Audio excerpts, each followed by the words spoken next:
인공관절 수술만 정말 평생 하셨던 네. 분들도 톱으로 절삭을 하다가 손상시키는 경우가 많아요.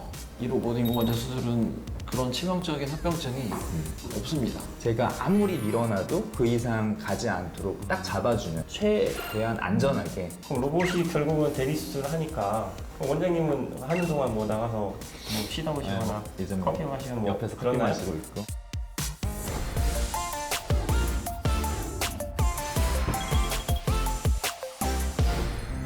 안녕하세요. 안녕하세요. 네, 저희는 뼈 때리는 의사들의 힘찬병원 이경민. 김찬병원 강진우. 김찬병원 김유곤입니다.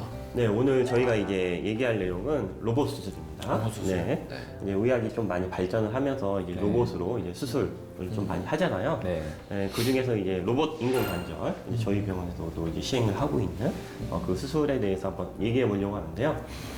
간략하게 이게 어떤 수술이죠? 이게? 기존의 인공관절보다 조금 더 정확하고 네. 조금 더 안전하고 그리고 재활이랑 경과가 조금 더 빠르게 네. 하기 위한 방법을 자꾸 연구를 하다 보니까 로봇의 도움을 받으면 네. 조금 더 수술을 정확하고 좀 안전하게 할 수 있지 않을까 이런 데에서 아마 시작이 됐을 것 같아요. 네. 그러면 여기서 이제 로봇 갖고 사용하는 로봇 인공관절 장점이 있을 것 같은데 어떤 게 있을까요? 사람의 뼈는 개개인마다 다 뼈의 모양이 다르기 때문에 일단은 그 수술 전에 3차원 CT를 찍어서 그 뼈의 데이터, 사람 한 명 한 명의 뼈의 데이터를 컴퓨터에 입력을 합니다.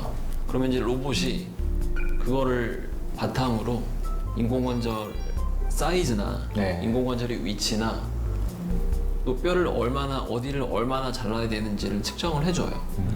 그래서 기존의 인공관절보다는 조금 더 정확하게 수술이 가능한 방법이고 그게 이제 가장 로봇 인공관절의 중요한 포인트인 거죠. 네. 저는 사실 이게 제일 마음에 드는데요.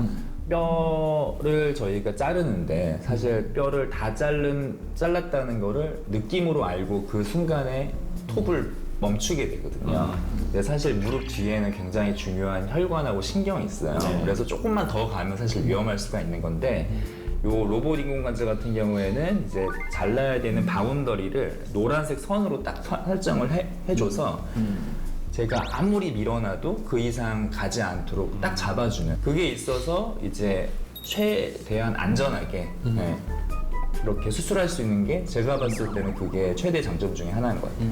네. 실제로 아무리 기존에 경험이 굉장히 많으셨던 분들도 저 뼈를 절삭을 하다가 톱으로 절삭을 하다가 그 뒤에 있는 아주 큰 혈관 네. 정말 손상이 되면 안 되는 큰 혈관을 손상시키는 경우가 많아요. 관절염이 굉장히 심하신 분들 같은 네. 경우에는 무릎 뒤쪽에 이렇게 지저분한 것들이 굉장히 많거든요. 네. 그런 것들을 제거하는 과정에서 혈관이 같이 손상이 되는 경우가 종종 있었는데 이 로봇 인공관절 수술은 그런 치명적인 합병증이 없습니다. 네. 그래서 굉장히 안전하다고 그런가요? 볼 수가 있죠. 이제 AI가 사람 대체할 수 있는. 네. 바둑도 그렇고 하지만 이제 수술로 네, 맞아요. 이제 이기네요. 기존의 인공관절 수술은 사람의 눈으로 조금 더 정확하게 수술을 하려다 네. 보니까 뼈에 불필요한 구멍을 좀 몇 개 뚫었어요. 근데 이제 그 과정이 없고 로봇이 이제 어디를 얼마큼 잘라야 되는지를 정확히 네. 얘기를 해주니까 불필요한 구멍을 네. 뚫지 않아서 수술 중이나 수술 후에 출혈이 적어요. 네. 출혈이 적어서 회복이 굉장히 빠릅니다. 그래서 논문 연구 결과를 보면은 기존의 인공관절 수술보다 뭐 다리를 들어 올리는 시간이나 뭐 퇴원까지 걸리는 시간이 굉장히 짧은 걸로 되어 있어서 그게 이제 세 번째 장점이라고 그렇네요. 말씀을 드릴 수가 있겠습니다. 그럼 이제 인공관절 로봇으로 하면은 일반 이제 의사가 했을 때랑 이제 가격 차이가 있나요? 그러니까 이게 로봇 인공관절이든 기존의 인공관절이든 들어가는 인공관절 제품이 달라지진 않아요. 단지 수술을 할 때 로봇이 더 네. 들어온다는 건데 네. 이제 로봇을 들어오면서 인공관절을 할 때 쓰는 재료대가 있어요. 네. 다리에 뭐 달거나 뭐 그런 좀 네, 그쵸. 부품들이 좀 있어서 환자분들이 지불하시는 수술비는 한쪽당 한 100만 원 정도 네. 더 지불이 되는 걸로 알고 있습니다. 네. 그럼 이것도 보험 적용이 되는 건가요? 인공관절 수술은 저희 나라는 보험이 되지만 그 인공관절을 할 때 로봇 인공관절을 할 때 쓰는 재료대는 보험이 되지 않기 때문에 그 재료대만큼 비용을 더 지불하신다고 보시면 될 것 100만 원 같아요. 정도 되는 네네. 거죠. 네.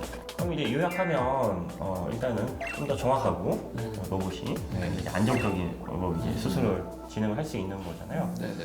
근데 요즘 한창 이슈가 되고 있는 이제 네. 데리스 뭐 이런 문제도 있는데 네.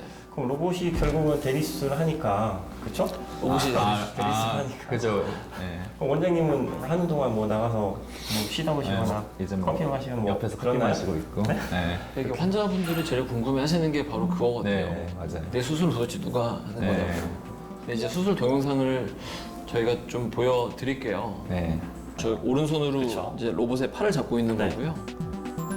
이거 팔을- 로봇이 그냥 다 하진 않나요? 로봇이 다 하진 않고 사람이 로봇을 작동을 시키는 거죠.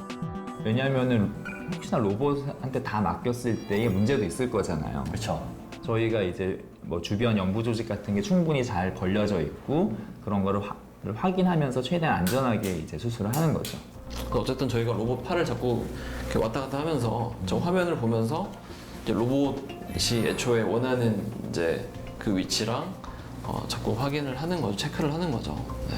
쉽게 얘기하면 네. 로봇의 대리 수술이 아니고 사람과 로봇의 협업, 네. 흔히들 같이 하는 하는 거네요. 얘기로 이제 협업.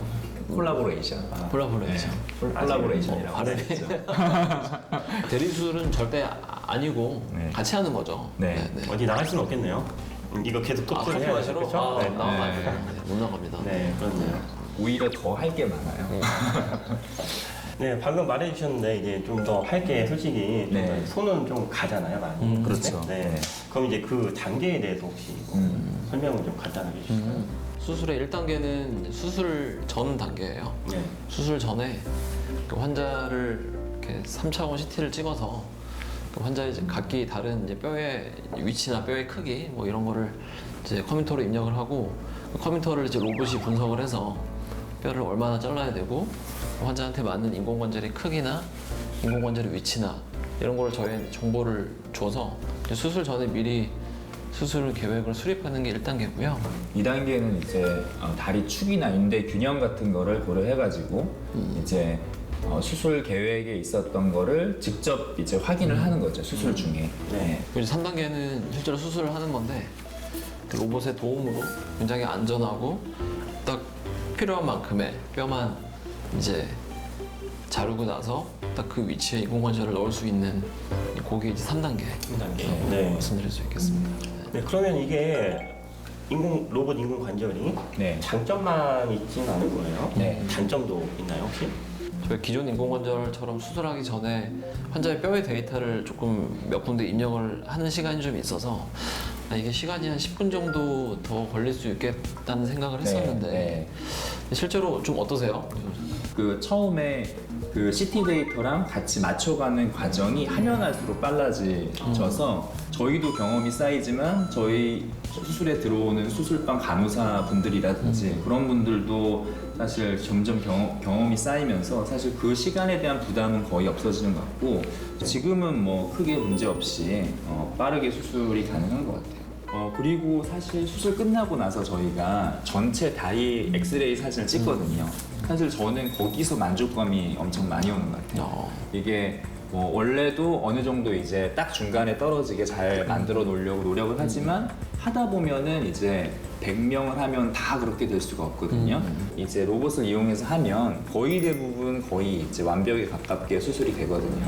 사실 그게 굉장히 크고 환자분한테 설명할 때는 더 오래 쓸 가능성이 높다. 몇 년이 간다고 정확히 말씀드릴 수는 없지만 그래도 기존 수술보다는 더 오래 쓸 거다라고 이제 제 느낌을 얘기 드리거든요. 어쨌든 저희 만족도도 좋아서 맞아요. 저희가 요 로봇 인공관절을 하고 나서부터는 일반 인공관절 숫자가 확 줄긴 했어요. 아, 초반에 이게 들어왔을 때 살짝 그게 약간 의견이 좀 초반에는 있었잖아요. 사실 이제 다 로봇 인공관절로 하는 건 아니고 네. 어떤 분은 뭐 일반 인공관절로 그렇게 하기도 하셨고. 하고 그랬었는데 이제 점점 로봇 인공관절 쪽으로 거의 이제 바뀌어가는 것 같아요. 맞아요. 그러니까 저희도 한 첫 달은 이게 좀 기구도 좀 복잡하고 네. 그래서 기존 게 아무래도 더 익숙하니까 기존 거를 조금 더 하려는 경향이 있었는데 장점이 확실히 정확하고 그리고 저희가 인대 균형도 거의 네. 1mm 단위로 체크할 수 맞아요. 있잖아요. 네. 그래서 그런 저희가 그냥 기존에 감으로 해왔던 거를 네. 정확히 수치로 네, 이렇게 네. 제시를 해주니까 맞아요. 확실히 더 정확한 거는 있어서 네. 그리고 사실 인공관절을 오래 쓰려면은 정확하게 수술이 돼야 오래 쓸 수 있거든요. 네. 1mm 1도만 조금 벗어나도 인공관절의 수명이 확 줄어들기 때문에 검증은 안 됐지만 네. 기존의 수술 방법보다 굉장히 오래 쓸 수 있다는 거는 나중에 아마 좀 검증이 되지 않을까. 네, 오늘 이렇게 로봇 인공관절 수술에 대해서 알아봤고요. 오늘 내용이 유익하셨다고 하면 구독! 좋아요. 알림 설정 부탁드립니다.